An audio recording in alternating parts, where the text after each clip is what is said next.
bazali bam, so welcome to Life with Makajeni. I am Uma Kajeni. On this channel, we are unpacking all the trending topics, and today's topic is about the Amapiano artist, which is called Scott Maphumo. Guys, Scott Maphumo has been trending, and he has been trending #1, guys. So Scott Maphumo went to a podcast ka El Tiro and said, yeah, now our ding ama fans and into eyinkinga kuye, the most problem anayo ukuthi is taking pictures. He don't want to take pictures with his fans, and the Uti, he doesn't owe us nothing, because I'm a fan. I'm also a fan of Scott Maphumo. Uti, he doesn't owe us nothing. He is where he is because of God, which is true. And so I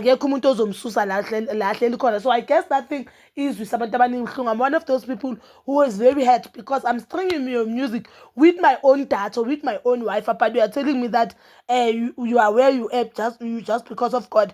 And I mean, I didn't put anything. God is using us to put you where you are. But guys, Scott Maphumo has decided to put an apology. Guys, let me just put a video where he is apologizing, then I'll come back. I see podcast. I see next leg. Let's set a record straight. You understand? But on the guy, manje I think it's mina manje ngikhuluma nama fans wami.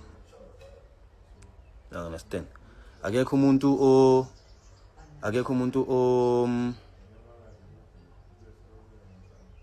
ngathini? I think akekho umuntu owanakayo ngaleyo ndlela leyo ama haters wakhe. And I really believe ukuthi njengoba si 1900 la khona abantu abasondela izinto ezingekho. You understand? Futhi manje ke bese sivele ezinye, you understand? Imagine people being paid ukupost into embi ngami, being paid. So should vele sesilambe ngaleyo ndlela leyo. And ngicela mangabe wena uyazi ukuthi abakubhadalanga ukuthi ukhulume ngabi ngami, ungacomment. So nina laba abanibhadalayo ukuthi upost nje ngegama la ka Scott, nilambe ngaleyo ndlela na. You understand? Cabanga bayakubhadala ukuthi uposte ngami. Like, I understand. Ukuthi so that mina ngizokubuke ngathi ngimubi. You understand? So le video le guys angiyenzela ngikuzi justify. Mina ngisi justify. Let's just say I think kule podcast ngiyaba harsh. You understand? Bengi angry, a lot is happening. Obviously anandaba. Ayinto ayikha ama haters into nendaba nayo. You understand? Mina zibhayi izinto ezenzakala life yami. But at the end of the day wonke umuntu uneyinkinga bafethu. Mina ngizelanga la kuzontshela ngenkinga zami, ngizokhala, hayi Scott sorry, hayi cause kungukuthi wonke umuntu uneyinkinga. So akusizi ukuthi ukhale usitshele ngenkinga zakho, cause kunabantu abaneyinkinga ezi hectic ukudlula wena. So ukukhala ngenkinga akusizi. You understand? So mina la ngizijustify bafethu.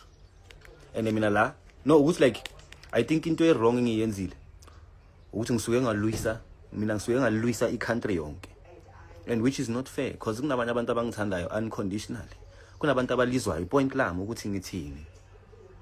You understand? Kunabantu abangizwayo man, uyangizwa no Scott, mina I understand mhlambe indlela oyibeke ngayo or what yabo, nya understand ukuthi okay shaphu uyibeka kanjani, yabo. So in other words, kuwo wonke umuntu engimhethile engikhulume kabi niyaxolisa bafethu le, like angithi leyilo is straight words. Ingazongitshela ngama English wena, cabanga ukuthi ngizele wena la kuzokhuluma iEnglish mina. Naba abantu emile bahambe la, ngithona. Please, apology to Scott Maphumo. To me, he sounds as if he was forced to do the apology. We know that Oskido, or there were allegations that there's a picture and allegations that Oskido went and spoke to Scott. Like, I'm advised about the entertainment industry and the danger of what he is saying and what he's doing. You understand that, guys?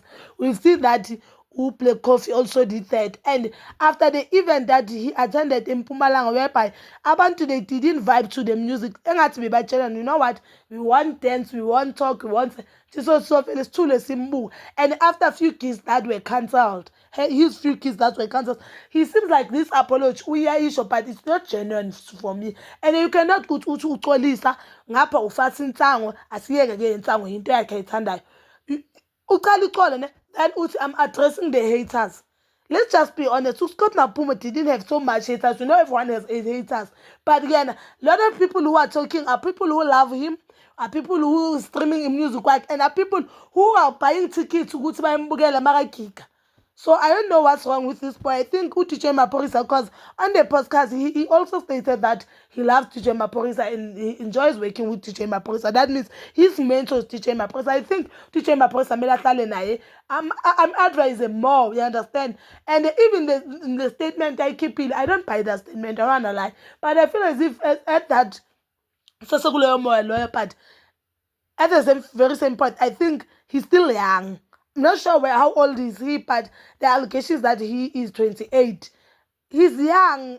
Other people are saying he's young. Now I feel as if he's young, but I don't think he's young for a lesson to show you. And I've seen celebrities, so many celebrities, they have a problem taking pictures if I were. But if you ask for a picture, another problem, akafuni nokuthi ngicele kwaleyo picture leyo, which is a problem, because this is what you subscribe to, guys. If you feel as if you umoya wakho phansi of which that is something that is happening to everyone, don't go out, guys. If you know you are well known, do not go out, hlala endlini, because you know vele chances are. And remember, amapiano they are also listened by abantwana abancane, abantwana abandabo 12 years. So abantwana babambona vele bazomjabulela. And then I just wanted to know, yena growing up labantu bekabukeka kubo bangabajabuleli makababona. But please do comment down below your thoughts, and please don't forget to subscribe and like to my other channel, which is Umkhosi Nomakatsheni. I love you.